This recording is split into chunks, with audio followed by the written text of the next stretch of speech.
Good evening. I'm Belva Davis, and welcome to This Week in Northern California. Joining me on our news panel are Paul Rogers, reporter for the San Jose Mercury News, and Tom Vacar, consumer reporter for KTVU. Tom, was there substance in President Obama's address? There was substance in it. The question is, can he get it through Congress? That is a big question. The meat of it was that he's made a grand proposal, and the grand proposal, if accepted, analysts say that it'll create jobs. And the trick to it is, if the Republicans don't buy into it, then they're going to start owning this recession as much as he does for all that happens bad after they say no. Now, they may say yes to parts of it, no to parts of else, but if once they make their decision, they're going to be held accountable for the things that they say no to in a way that they've not been held accountable before. Because you got to remember, in California, in the United States right now, there are 14 million people that are looking for jobs. 2.26 million of them, 12%, right here in California. So that is a huge issue with everybody, and it crosses party lines. It crosses virtually every income level, because this has hit people across the board in pretty much all professions and in pretty much all income levels. So it's a very serious matter, growing more serious all the time, which is why I think the president made this move. What are his options if the Republicans say, we'll take half of what you're offering, but we're going to leave the other half on the table? Well, he's got some choices to make himself. He has to decide whether that's acceptable to him or if he takes some of this stuff off the table. This is a very critical chess game being played right now, but it's being played in a different kind of arena now. It's not the kind of arena where you just have people looking at it and saying, gee, isn't this interesting? The country is in desperate straits. The country is not doing well. The economy has pretty much stalled out. It's growing, but ever so slightly, and there is a chance now that we might see a short-term secondary recession, and people are getting very impatient, and a lot of these people have been unemployed for long periods of time, up to 2 years, which is why they're talking about extending unemployment even further. So it's a different kind of arena, because this is starting to look more like the abyss than it is some sort of steady recovery, and because of that, these guys have to play much more cognizant game of who's actually watching it now. The audience really does count here now. One of the things that I thought was interesting about this speech is that his opponents attacked him for it, but almost every proposal that he named, from the payroll tax breaks even to some of the infrastructure spending, which actually is a relatively small piece of it. It's less than half. The majority of this is in tax breaks, but almost every one of these items were things that Republicans had either suggested recently or that the Chamber of Commerce, like some of the infrastructure, has endorsed. So his own base has been quite critical that he hasn't had enough fight in MEU. He's not been taking it to the opposition enough. And I wonder if the speech last night did enough to get his base excited again that he's going to really fight for re-election. Or if, over time, as it gets picked apart, they're going to see him as cutting deals and meeting halfway the Republicans. That's a risk for him, but the reality of the situation is that regardless of party, whether you're a Democrat, Republican, Independent, Tea Party, whatever it is, every one of these groups are facing this erosion of economic confidence. And because of that erosion of economic confidence, it changes the rules, because, as I say, usually you're playing the other team, and that's how it normally works in Washington.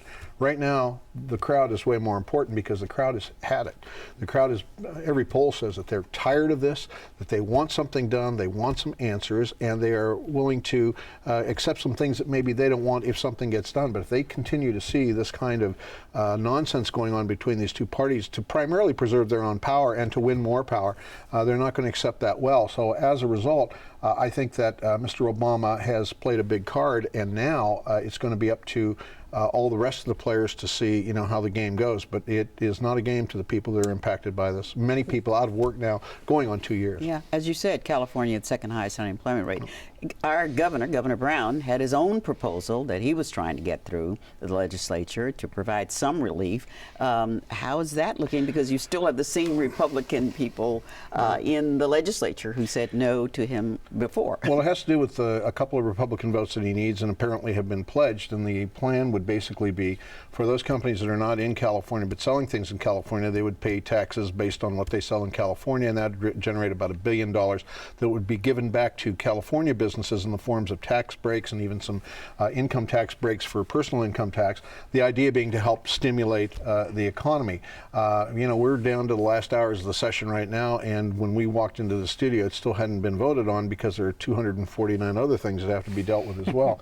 So as a result, we don't really know that the answer to that is, but the reality is that some will see this as a tax increase, and they don't want tax increases of any kind, and they're married to that concept. And before we move on, the president also had a big disappointment with one of the green companies that he's been supporting. How much is that going to damage him? Because he's promised that he would create these millions of jobs from green industries. Well, Solyndra went out of business last week with 1,100 employees losing their jobs. This week, the FBI came in and took out a truckload of records. I was there for that event. And the question is, did Solyndra do something to entice these investments that was illegal? If so, then it is conceivable that this $500 million plus guarantee will not have to be paid, or at least part of it won't.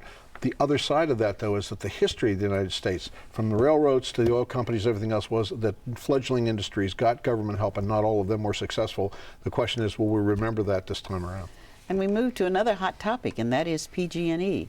PG&E, the anniversary of the San Bruno fire is today, and yet there was another accident in Cupertino just recently. There was. The PG&E story just continues. It doesn't seem to slow down. This afternoon, actually only about an hour ago, was the one-year anniversary memorial service in San Bruno with bagpiper playing Amazing Grace and a very moving ceremony and a speech by the mayor. And we've come full circle where the National Transportation Safety Board a couple of weeks ago said that PG&E's line blew up in San Bruno last September 9th because the welds in 1956 were done incorrectly. The company didn't have proper records, and they hadn't done the adequate testing to know what they had down there. Well, just when it looked like that story was kind of being wrapped up, and PG&E and state regulators were moving ahead with a lot of reforms and upgrades of the system, there was another explosion in Cupertino last week at a condominium complex, 400 homes there. And this was not a large steel transmission line like the line in San Bruno. This was a small distribution line made out of plastic. And when you look at these gas lines in the state, you have to think of them as like highways, where you have freeways, the big mains, and then you have little surface streets. This one ruptured, and it turns out, luckily nobody was killed. There was a woman who was in her house, and she left 15 minutes before, and her house was destroyed, basically. It turns out it's made out of, all these lines in Cupertino are made out of a type of plastic called Aldyl A, which was made by Dow Chemical in the early 70s. It's been very, very prone to cracking, and it gets brittle and it breaks. And some utilities in other parts of the country have done fairly extensive projects to remove it. PG&E has a brand new problem now, apart from San Bruno and their gas transmission lines. They have 1,200 miles of this Aldyl A pipe all over the state of California, and they don't have a plan to remove it. So it's almost like Chapter 1 is sort of starting to close, and now they have this entirely new issue. Just add one thing, that they've had 2,400 miles of steel and copper pipes that go into house, and over the last 20 years they've replaced about 90% of those 2,400 miles. They're almost done with that, and this plastic thing comes up. It's 1,200 miles. We're not talking about 1,200 just straight miles. We're talking about going down the street to each and every house, replacing this stuff, and it is a big deal, and it is great big money to It's going to cost them. I mean, this one complex, you're going to have to dig up, just to get 6,000 feet of it, 1 mile out, you're going to have to dig up all the parking spaces, all the sidewalks, all the landscaping. I mean, you can imagine. But this stuff is not particularly safe. So, and there's been lawsuits and federal warnings about it. But PG&E right now is in a major transition. Because of the San Bruno disaster, they have hired a new CEO, Tony Early, from a company called DTE, a utility in Detroit. He starts on Tuesday, his first day at work. They have brought in 90 new gas engineers, almost increasing by about half the gas engineer fleet that they have. They've reorganized the whole division. They used to have the gas and the electric side together. They've broken them back out again the way they were before PG&E's bankruptcy changed the way the company was organized. They have committed and sort of been forced by the state to do high-pressure water testing of 150 miles of big steel lines by the end of the year in the Bay Area.